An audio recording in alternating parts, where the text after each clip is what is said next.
Hello and welcome back to class. In this segment I'd like to explain a little more about your annotated bibliography project, also known as the bib. I gave you quite an extensive handout because there are some pretty strict guidelines that I'd like you to follow, but don't be overwhelmed by the project. You're to pick 23 books. That will bring you with the required books to a total of 30 books. And you'll create a detailed list of each of these books. You'll give us some detailed information about each of these books, and it will comprise a rather large list of 30 books that you've read this semester.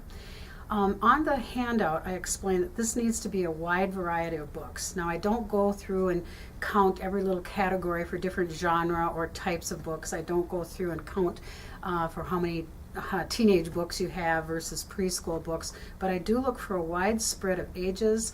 I look for a wide spread of genre or types of books. I look to see that there's perhaps a couple of poetry or drama books. I look to see that there are a variety of cultures that are represented. Now remember, these are supposed to be fictional books. This is a fictional literature class, so please don't include, this is a wonderful book, but no books about snakes, no inspirational or spiritual books, no history books unless they're historical fiction. The one exception to this, the one exception to the fact that these are to be 30 fictional books, is that you may include a biography or an autobiography or two, because arguably they're a bit fictionalized. I suggest that you right now go to your nearest public library, not your sister's library, not your own classroom library, and pick up perhaps a dozen or two, seriously, a big pile of books to sit down at a table and look at. And try to pick some mostly fairly new ones.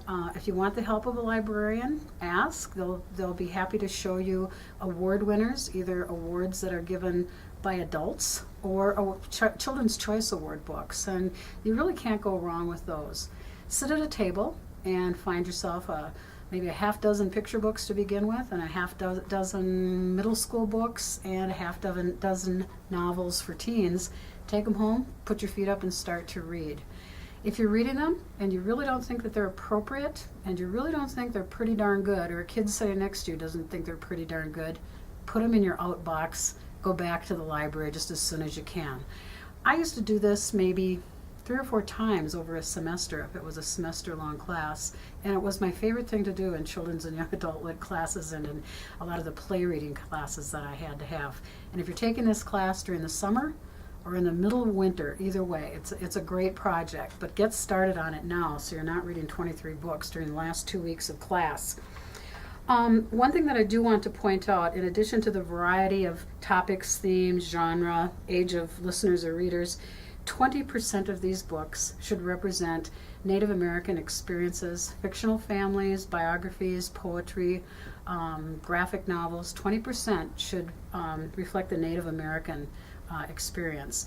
And again, think of Native Americans, just not of continental Native Americans, but don't forget Alaskan Natives and Hawaiian Native people.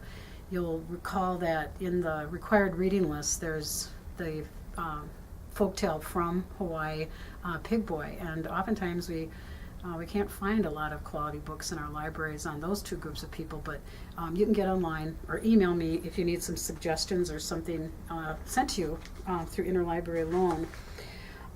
The next thing that you do after you give all the bibliographic information, I've got it very carefully laid out on a handout, and there's also a handout on how to do that in MLA, bibliographic style, is you give a brief summary of the book's content. And that summary needs to be in your own words. I can tell pretty darn quickly when it's not. And why do I have you do this in your own words? Because it's your viewpoint of that book and what happened. Write it like a reporter. You don't put in the analytical comments there. We separate those out in the fourth section of the bib project. For each book, you'll give some bulleted comments on the book, on what worked, what you like about it, what you think was effective. This is where you demonstrate that you've read and thought about the textbook suggestions. Good is not enough. Good story, good pictures.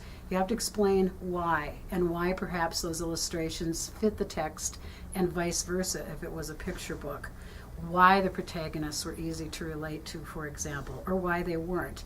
So that's where you judge the book, in that section. Then the last part of each bibliographic entry for each book is bulleted ideas of how you might use that book with children, how you might teach it, if you want to use that phrase.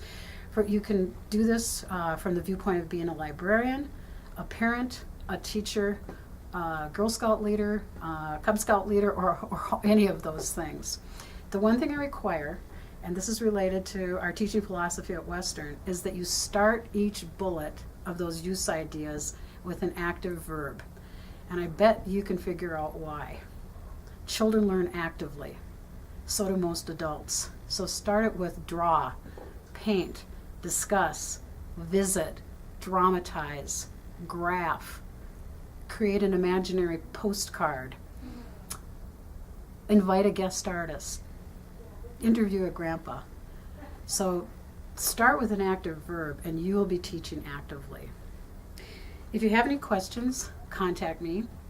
The last thing that I suggest is that right from the get-go you think about how you're going to organize the entire bibliography, and that's up to you. You'll see several different ideas in the handout. Again, email me if you have any questions on this and get started on it right away.